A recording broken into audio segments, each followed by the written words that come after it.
দিনটি ছিল প্রজাতন্ত্র দিবস 26শে জানুয়ারি। আমাদের কিছু কাজ থাকায় আমরা বেরিয়ে পড়েছিলাম শিলিগুড়ি যাওয়ার জন্য। বাড়ি থেকে বেরিয়ে আমরা ধরে নিয়েছিলাম টোটো। কুহিলির লাকটা ভালো থাকায় আমরা টোটো থেকে নেমেই পেয়ে যাই একটা স্টেট বাস। তারপর আমরা শুরু করে দিই আমাদের জার্নি। রাস্তা ভালো হয় শিলিগুড়ি যেতে এখন আর খুব একটা বেশি সময় লাগে না। আর এই যে এটা হচ্ছে তিস্তা ব্রিজ। শিলিগুড়ি যাই চাই জলপাইগুড়ি, তিস্তা ব্রিজ আমাদেরকে পার হতেই হবে। কিছুক্ষণ বাস জার্নির পর আমরা পৌঁছে যাই শিলিগুড়ি। আর এটা হচ্ছে স্টার হসপিটাল, যেটা আগে এয়ারটেলের কল সেন্টার ছিল। আমার মনে আছে এখনও, কারণ আমি এখানে একবার ইন্টারভিউ দিতে এসেছিলাম। বাস থেকে নেমে সেবক মোড় হয়ে আমরা পৌঁছে যাই বিধান রোডে। সকালে কিছু খাওয়া হয়নি, তাই পেয়ে যাই খিদে। তো সেখানে একটা দোকান ছিল, দ্য কোয়ালিটি বলে, মিষ্টির দোকান। সেখান থেকে আমরা দুটো পুরীর প্লেট নিয়ে নিই। মানে পুরি বলতে এখানে রাধাবল্লভী পাওয়া যায়, তো সেটাই ওখান থেকে নিয়ে নিই। আর যেটার প্রাইস ছিল 60 রুপিস, মানে এক প্লেটে দুটো রাধাবল্লভী আর আলু, ফুলকপি, মটর দিয়ে সবজি ছিল। খেতে বেশ ভালোই ছিল সবজিটা আর পুরিটাও। আমরা যেই কাজে গিয়েছিলাম সেই অফিসটা খুলতে একটু দেরি ছিল, তাই আমরা একটু এদিক ওদিক ঘুরে বেড়াচ্ছিলাম। আর চোখে পড়ে যায় এই ফ্ল্যাগটি। আর নিচে দেখো কি সুন্দর করে লিখেছে ইন্ডিয়া ফুল দিয়ে।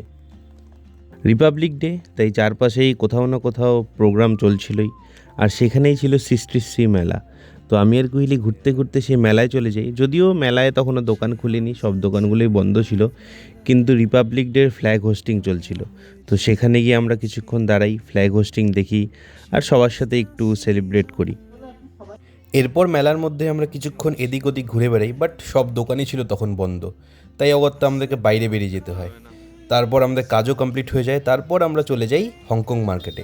মানে বিধান রোড থেকে হংকং মার্কেট দিয়ে আমরা শর্টকাটে পৌঁছে যাই সেবক মোড়ে। তো হংকং মার্কেটে যাওয়ার সময় কুহিলির চোখে পড়ে একটা ব্যাগের দোকান। তো সেখান থেকে গিয়ে একটু ব্যাগ ঘাটাঘাটি করতে থাকে। তো আমিও দাঁড়িয়ে থাকি, কী করবো, ভাবলাম একটু ভিডিও বানাই। তো এই ছোটো ছোটো ব্যাগগুলো যে দেখতে পাচ্ছ, এগুলোর দাম ছিল 100 টাকা। বলছিল ওখানে 100 টাকা সেল চলছিল।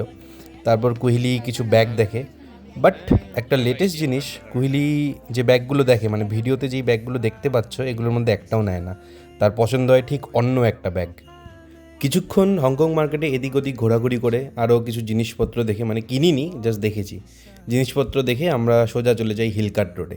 তো এই যে দেখতে পাচ্ছ, কুহিলিকে একটু বেশি খুশি মনে হচ্ছে ব্যাগ কিনে। তো এবার শুরু হয় কুহিলির অগ্নি পরীক্ষা। মানে আমি ওকে চ্যালেঞ্জ দিই যে আমাকে রাস্তা চিনিয়ে নিয়ে যেতে হবে বাস স্ট্যান্ড। তো এই যে ও আগে আগে যাচ্ছে, আমি পিছন পিছন যাচ্ছি। তো কথা ছিল আমাকে সোজা নিয়ে যাবে বাস স্ট্যান্ডে। তো একটু কনফিউজ ছিল, বাট শেষ পর্যন্ত সেবক মোড়টা চিনতে পারে অ্যান্ড আমাকে বাস স্ট্যান্ডে নিয়ে যায়। এবার কোন দিকে যাবো? দাঁড়াও, বলি, রাস্তা পার হইতে হবে।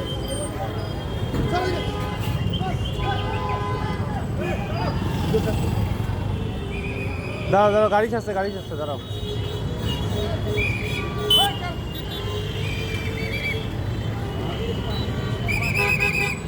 এই ফেমাস রেস্টুরেন্টের নাম তো আশা করি তোমরা সবাই জানো, জাইকা, যেখানকার বিরিয়ানি খুবই ফেমাস।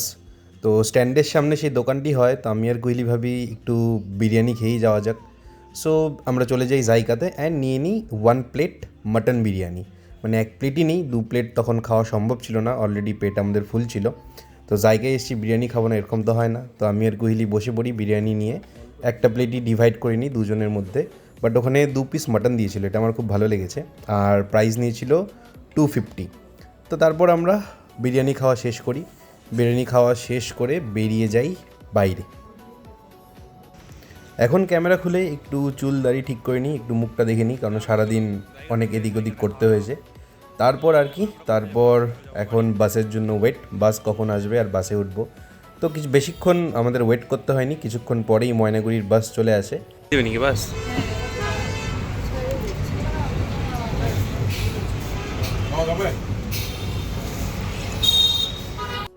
এই যে তিস্তা ব্রিজ, আবার পৌঁছে গেছি। তো এখন রাস্তা ভালো হয়, বাড়ি পৌঁছাতে আর বেশি সময় লাগে না। তো চলো, দেখা হচ্ছে নেক্সট ভিডিওতে।